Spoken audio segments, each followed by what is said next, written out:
क्या सोच रहे हो मित्रों? क्या मुख लेके जाओगे अपने प्रजाजनों के सम्मुख? जब वो पूछेंगे कि स्वयंवर में क्या हुआ, तो ये गाथा बताओगे कि हम महाबली एक धनुष तक ना उठा सके और हमारी नाक के नीचे से भिक्षा पे जीवन व्यतीत करने वाला एक ब्राह्मण पांचाली को लेके चला गया। अगर पांचाली हमारी न हुई तो किसी की नहीं होगी। हम उस ब्राह्मण का वध कर देंगे। मुझे अनुभव हो रहा है कि शीघ्र ही यहाँ कुछ अशुभ घटित होने वाला है। अशुभ तो घटित हो चुका है मित्र। एक साधारण ब्राह्मण हम क्षत्रियों के माथे पे कलंक लगा गया, और मैं ऐसा नहीं होने दे सकता, कदापि नहीं। मित्र, कुछ अनुचित मत कर बैठना। स्मरण रहे कि इस ब्राह्मण युवक ने परीक्षा में सफल होकर द्रौपदी का वर्ण किया। कैसे भूल जाऊं अपना अपमान, हस्तिनापुर का अपमान, तुम्हारा अपमान। चलो क्षत्रिय वीरों, हो तो अपने माथे का कलंक। चलो।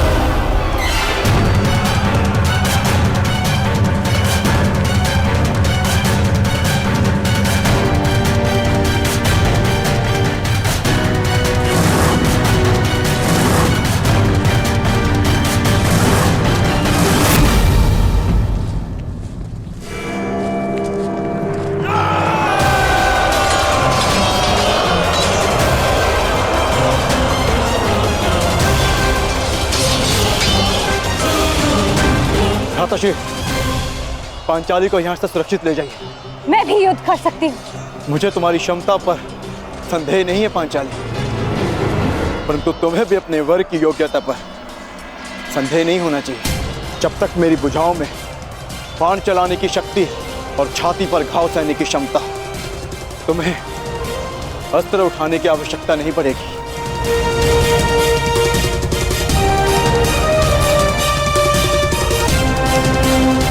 अंगराज, नियति सबको दूसरा अवसर नहीं देती, परंतु तुम्हें दूसरा अवसर मिला है। चयन करने में भूल मत कर बैठना।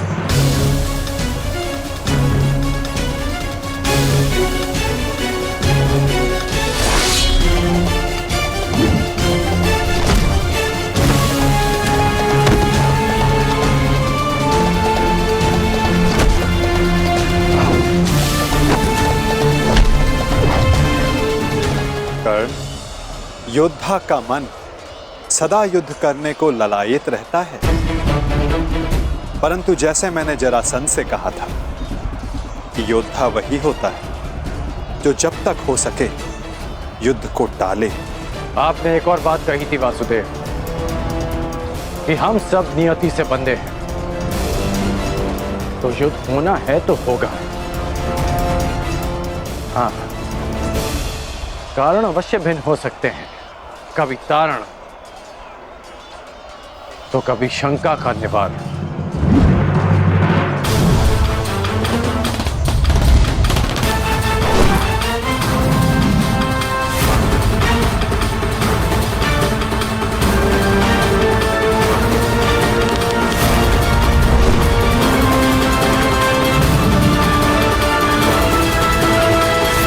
कैसी शंका अंगराज?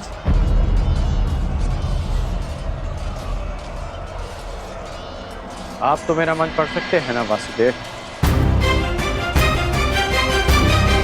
तो बताइए कि जो मेरे मन में चल रहा है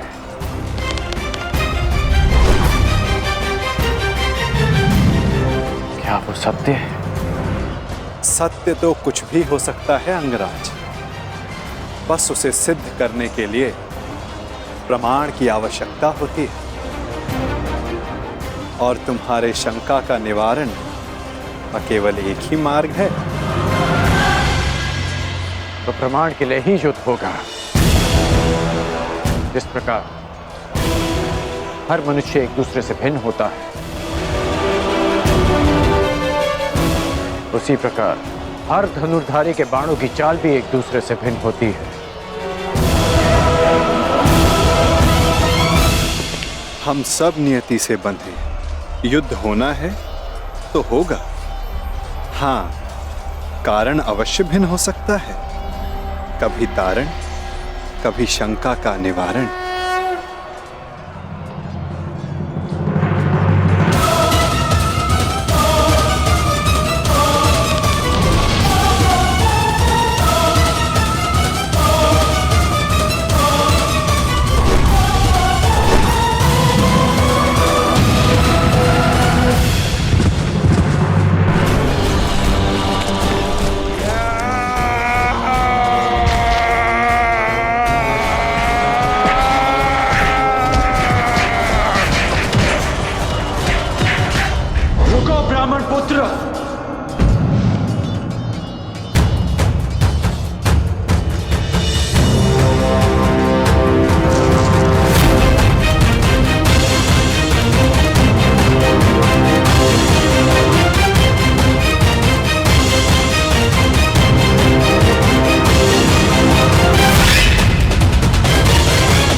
स्वागत है अंगराज कर्ण, स्वागत है।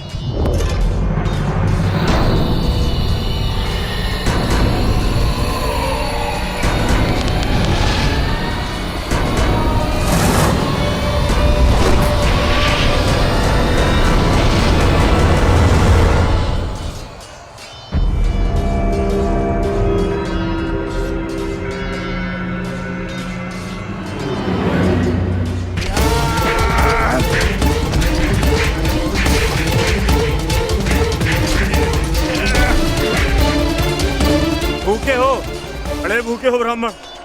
अब ये वृक्ष उखाड़ रहे। अरे हाँ, तुम्हें देखकर मुझे एक मूर्ख का स्मरण होता है, वो भी भोजन के लिए सदैव व्याकुल रहता था।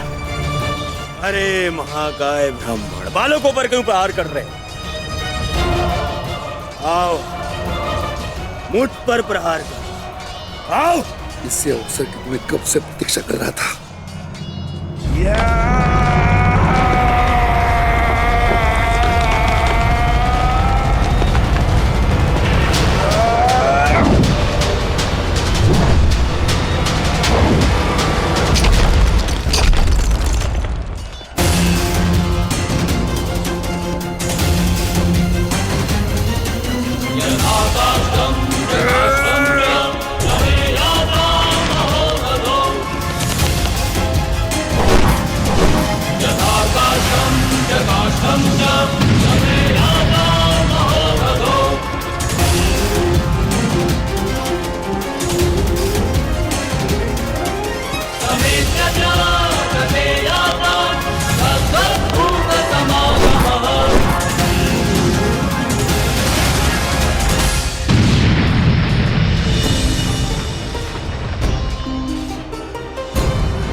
अद्भुत। क्या तुम सच में ब्राह्मण हो वीर?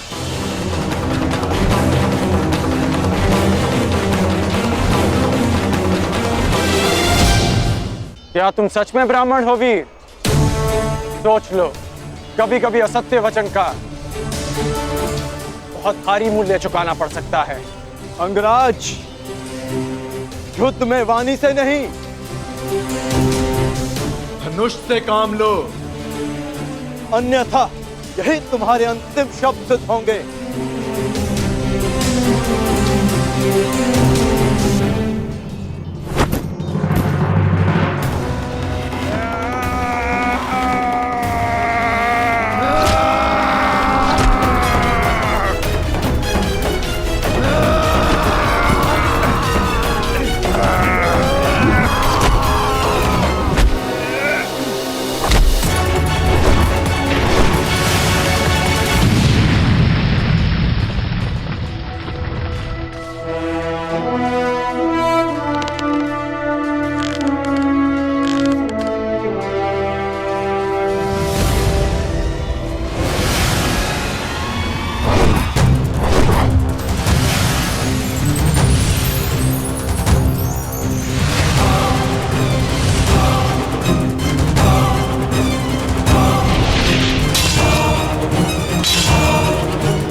केवल एक ही योद्धा है जो इतना चपल है, अर्जुन।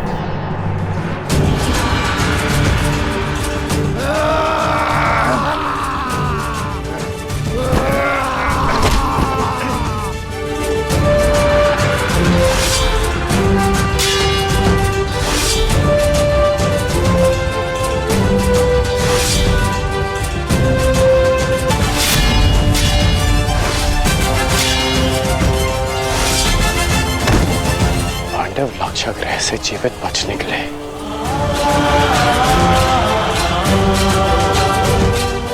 अर्थात माता कुंती भी सुरक्षित है।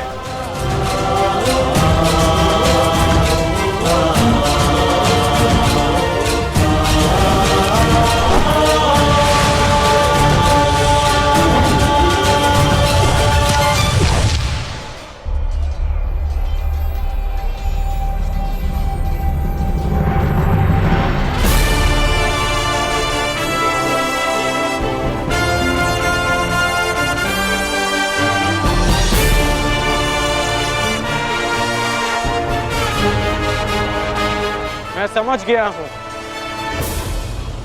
कि तुम एक महान योद्धा हो ब्राह्मण, और मैं ये भी जानता हूं कि तुम्हें इस युद्ध की आकांक्षा स्वयंवर में विजय की आकांक्षा से भी कहीं अधिक है। और आकांक्षा मेरी भी यही है कि ऐसे ही एक वीर से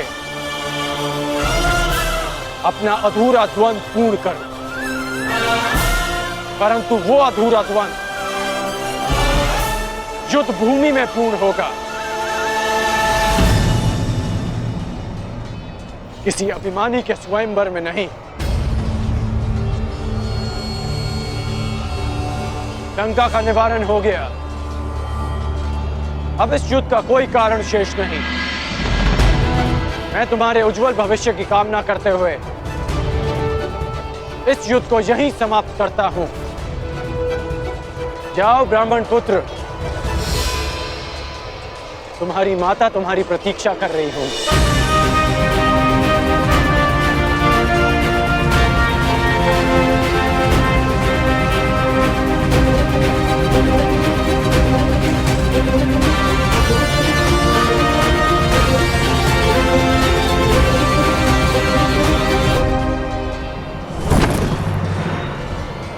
रुक जाओ मित्र, ये युद्ध यहीं समाप्त करो मित्र। विजेता को अपनी स्वयंवर आदर से ले जाने दो मित्र। नहीं मित्र, हम इन्हें मित्रों में वाद परिवाद नहीं होता। ये ब्राह्मण अपने उपहार का अधिकारी है।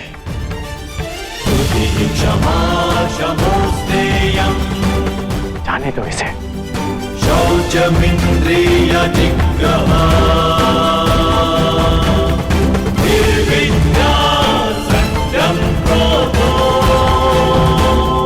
दशकं धर्मलक्षणं दशकं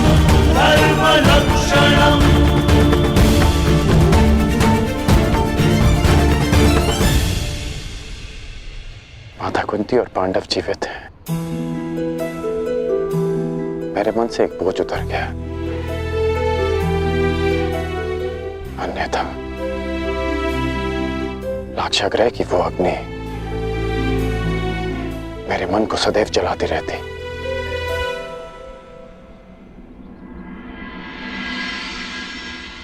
इसलिए आप पांडवों की मृत्यु की सूचना से व्यथित नहीं थे, क्योंकि आपको सब कुछ ज्ञात था। यदि ज्ञात ना भी होता तो भी व्यथित होने का कोई कारण नहीं था कर्ण। अब तो सत्य स्वीकारिए केशव। अब समझ आया आपका वो कथन कि एक खेल प्रारंभ होने जा रहा है, वो खेल जिसका मैं भी एक पात्र हूं। अब समझ में आया कि आपने मुझे स्वयंवर में भाग ना लेने की मंत्रणा क्यों दी। अब समझ आया कि कर्म की हुंकार भरने वाले कृष्ण उस समय क्यों मौन रहे, जब जन्म के कारण भरी सभा में मेरा उपहास उड़ाया गया।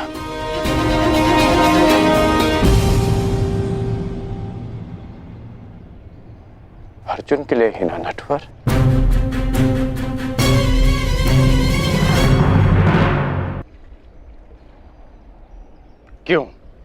क्यों किया आपने ऐसा?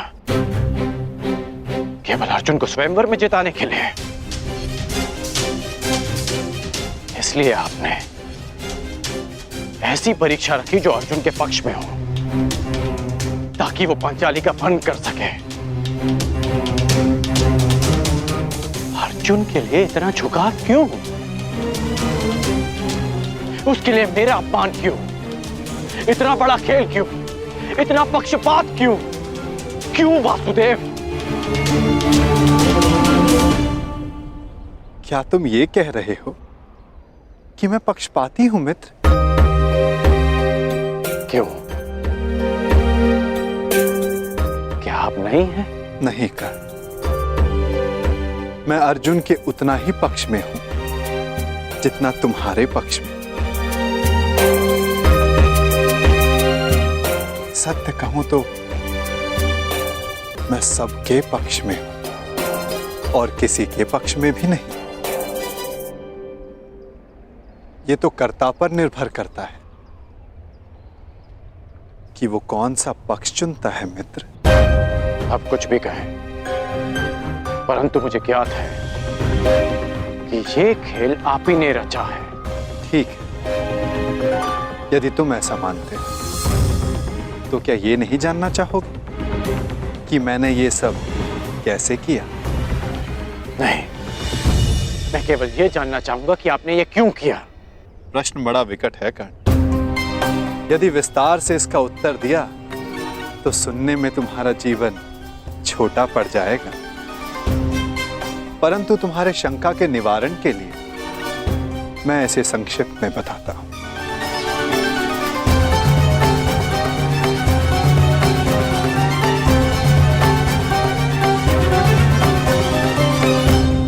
एक महाचक्रवात आने को है कर्ण।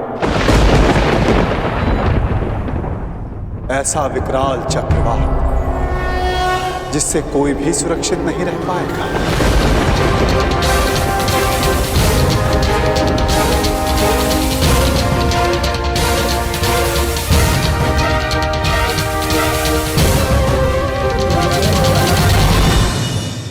ना होगा ना, माता प्रतीक्षा कर रही होंगी।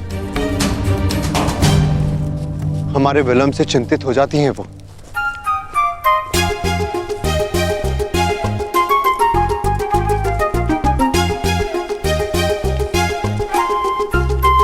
एक क्षण रुकिए आर्यपुत्र। सूर्यास्त हो चला है। आप तीनों ब्राह्मण संध्या बंधन नहीं करेंगे?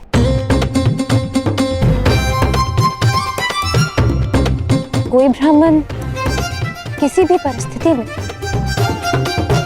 संध्या बंधन नहीं भूलता।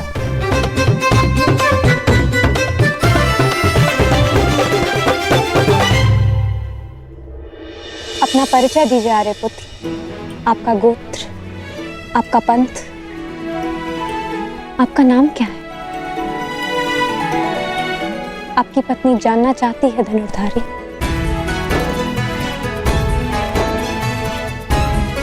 अपनी पत्नी से भी अपना नाम छुपाने का क्या कारण हो सकता है?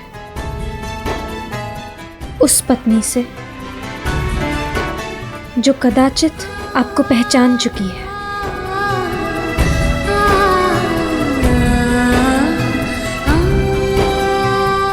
एक पत्नी होने के नाते आपका नाम लेना नीति सम्मत नहीं,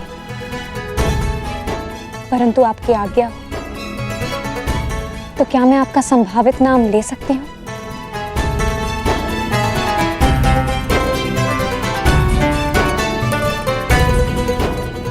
याज्ञसेनी द्रौपदी अपने महाधनुर्धारी पति पांडुपुत्र अर्जुन को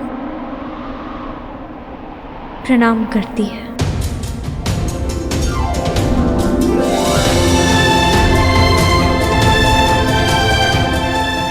प्रणिपात आर्य अर्जुन।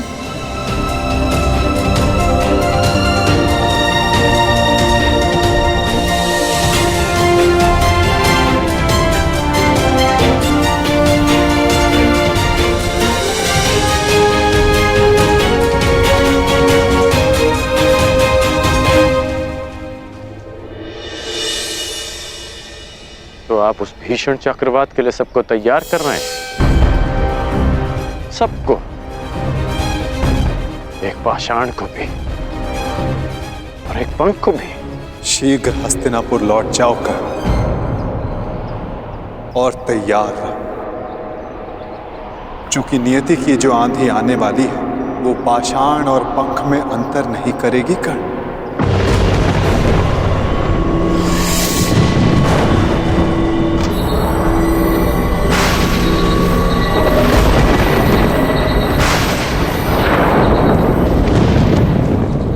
लगता है चक्रवात आने वाला है भ्राता।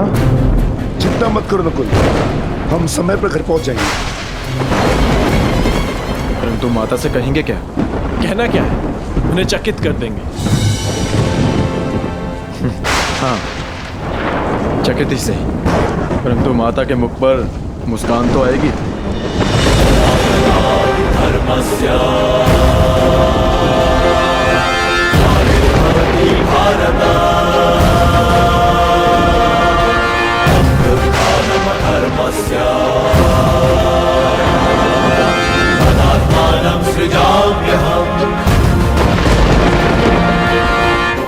ऐसे भीषण चक्रवात पाषाण भी पंख बनकर उड़ जाता है कर्ण।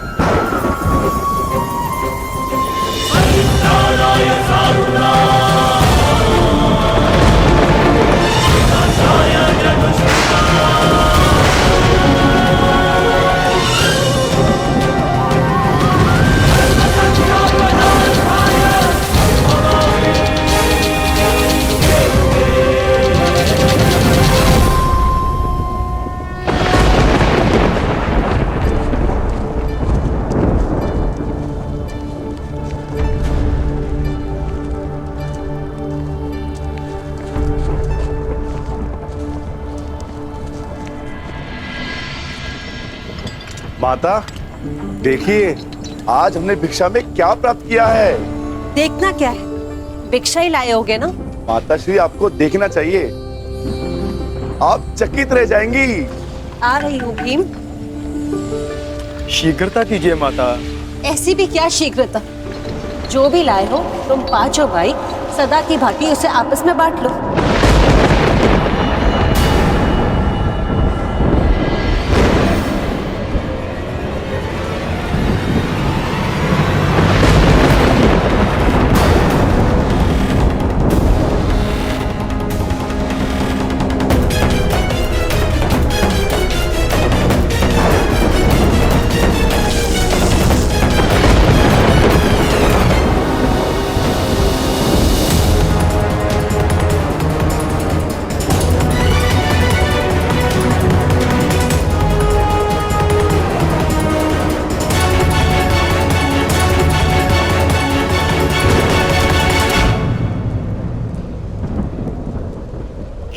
तुमने क्या अनर्थ कर दिया माताश्री।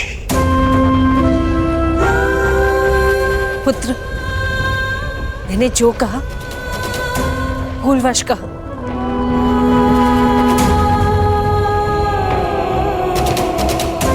वही कहा जो तुम सबसे प्रतिदिन कहती थी। इसका अर्थ ये नहीं कि मेरी बात पाषाण की रेखा है। मैंने जो कहा उस बात का विस्मरण कर लो। जिस प्रकार हर एक कर्म का अपना एक फल होता है, उसी प्रकार मुख से निकले हर एक शब्द का प्रतिफल होता है। विशेषकर माता के शब्दों का। ये शब्द ही तो हैं जो कभी वरदान बन जाते हैं और कभी श्राप।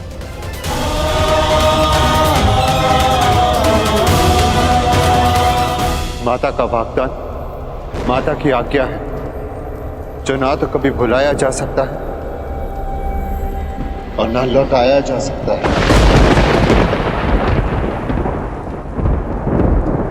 परंतु भ्राताश्री, उन शब्दों का विस्मरण करना होगा। एक स्त्री 5 पुरुषों से विवाह कैसे कर सकती है? अद्भुत!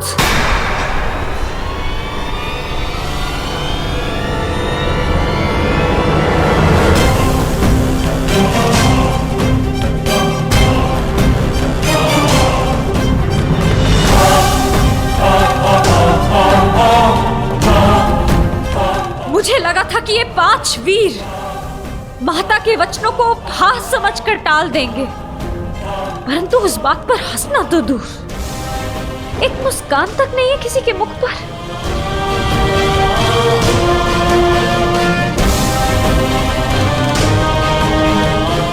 मुझे तो लगा था कि आप सब मुझे सांत्वना देंगे कि पांचाली, माताश्री ने भूलवश जो भी कहा उससे व्यथित ना हो,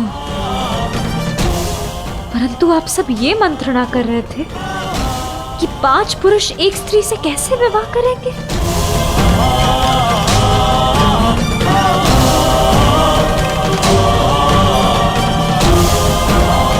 जिस स्त्री की लाज, उसका जीवन इन शब्दों ने दांव पर लगा दिया, उसकी तनिक भी चिंता नहीं किसी को।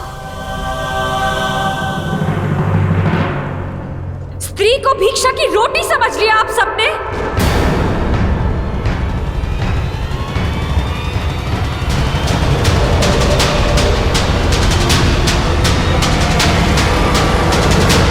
स्त्री, अपने शब्दों के लिए मैं क्षमा मांगती हूं। नहीं माताश्री, आपने जो कहा वो भूलवश कहा, परंतु इन सब ने जानते समझते आपके साथ उपहास किया था। मेरी क्या भूल है माताश्री? ये 5 भाई ये विवाद कर रहे हैं कि मुझे कैसे बांटना है।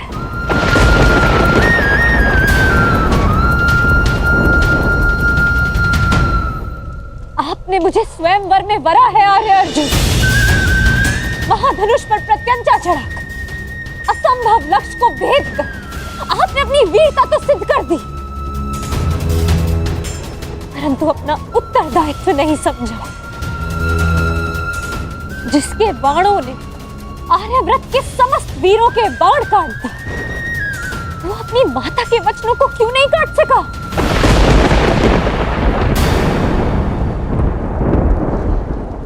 धर्मराज समझे जाने वाले प्रथम पांडव श्री, माता के वचन झूठे सिद्ध।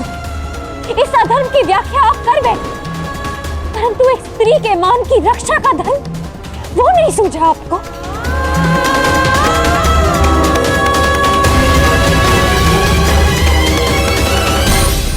एक परिणीता विवाह के पश्चात जब अपने ससुराल आती है तो उसकी केवल एक ही इच्छा होती है कि उसका नया परिवार उसके घर में उसका स्वागत करे।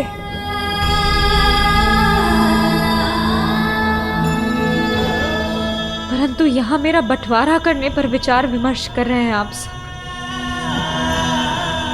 अपनी माता को चकित करने के प्रयास में।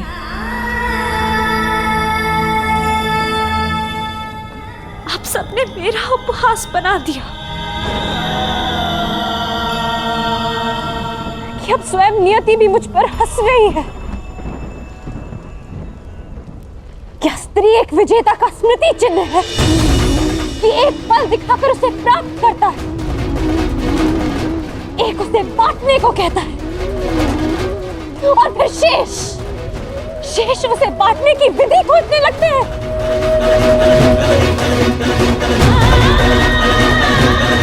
महाबलशाली वृकोदर भीम, जिसने एक विशाल वृक्ष उठाकर मेरी रक्षा की चुनौती ली थी, पवन वेग से युद्ध किया, क्या वो उस पांचाली को उसका मान बनाए रखने का आश्वासन नहीं देगा? जो पांचाली नियति की आंधियों में उड़ी जा रही है, क्या यही इस पांचाली का प्रारब्ध है आर्या?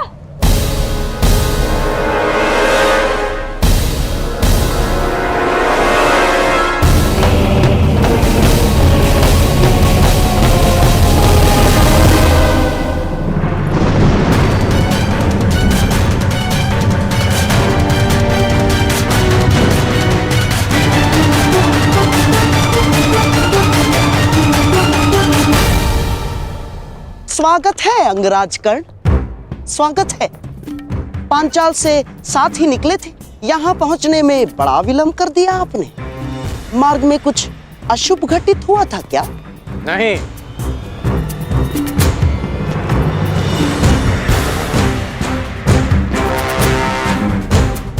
परंतु आपके इस भांति मार्ग में आने का अर्थ है कि यहाँ अवश्य कुछ अशुभ घटित होने वाला है। तुम्हारी विलक्षण बुद्धि को देखकर कभी कभी मुझे आश्चर्य होता है कि क्या तुम सचमुच सूत पुत्र ही हो? और एक बात, क्या द्रौपदी का वरण करने वाला वो युवक सचमुच ब्राह्मण पुत्र था अंगराज? है? और प्रश्न तो ये भी उठता है कि अर्जुन जैसे महाधनुर्धर का सामना करने में सक्षम कर्ण ने उस ब्राह्मण से युद्ध क्यों नहीं किया? अर्थात परशुराम शिष्य को पराजय का भय हो ही नहीं सकता। तो उस युद्ध से पीछे हटने का कारण क्या था अंगराज कर्ण? क्योंकि एक सच्चा योद्धा युद्ध नीति का पालन करता है, वो ना कारण किसी से युद्ध करता है और ना किसी का अधिकार छीनता है।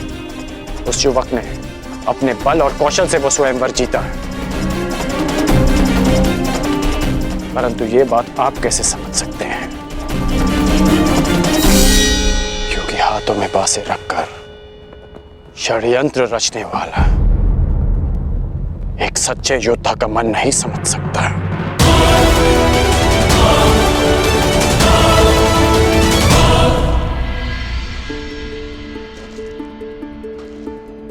पांचाली,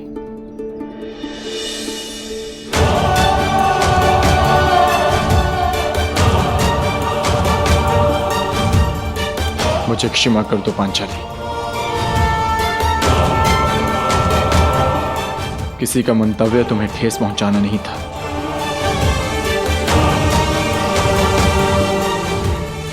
स्त्री का मान ओस की बूंद की भांति होता है आर्य, भूमि पर गिरी और अस्तित्व समाप्त। तुम्हारे अस्तित्व की रक्षा होगी पांचाली। हाँ देवी अग्निसेन, ये सत्य है कि माता के वचन झूठे नहीं हो सकते, परंतु ये भी सत्य है कि नियति को तुम्हारा उपहास नहीं करने दिया जाए। इसलिए दोनों ही नातों में संतुलन बनाए रखने के लिए हम सब ने एक निर्णय लिया। तुम्हारा विवाह अर्जुन से ही होगा, ताकि तुम्हारा मान बना रहे और माता के शब्द झूठे ना हो। इसलिए शेष 4 भाई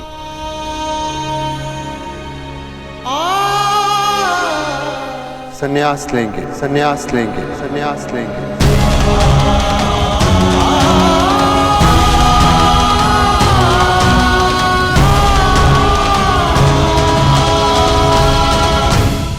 संन्यास लेंगे, संन्यास लेंगे, संन्यास लेंगे।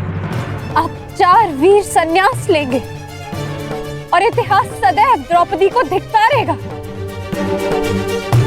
कि पांचाली ने गृह प्रवेश करते ही 5 भाइयों को बांट दी। मुझे समझ नहीं आता कि आप लोग कोई सीधा सा हल क्यों नहीं ढूंढ लेते। माता ने जो कुछ भी भूलवश कहा, उसे भूल क्यों नहीं जाते आप लोग? ये संभव नहीं है देवी। माता के शब्दों को काट पाना हमारे वश में नहीं। माता के निवेदन पर भी यह संभव नहीं। माता के शब्दों का स्पष्ट अर्थ था कि हम 5 भाई तुमसे विवाह करें। बस!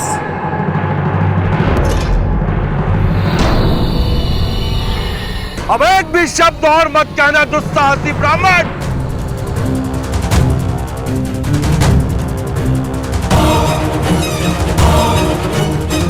पांचाल नरेश द्रुपद की पुत्री का इतना बड़ा अपमान करने का दुस्साहस कैसे किया तुम सबने?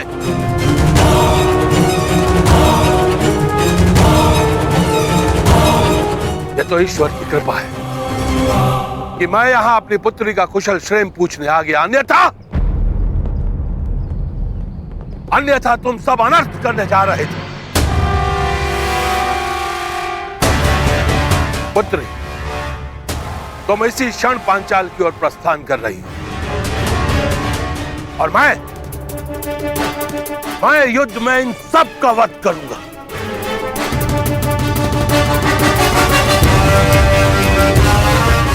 सर्वप्रथम तुम्हारा वध करूंगा।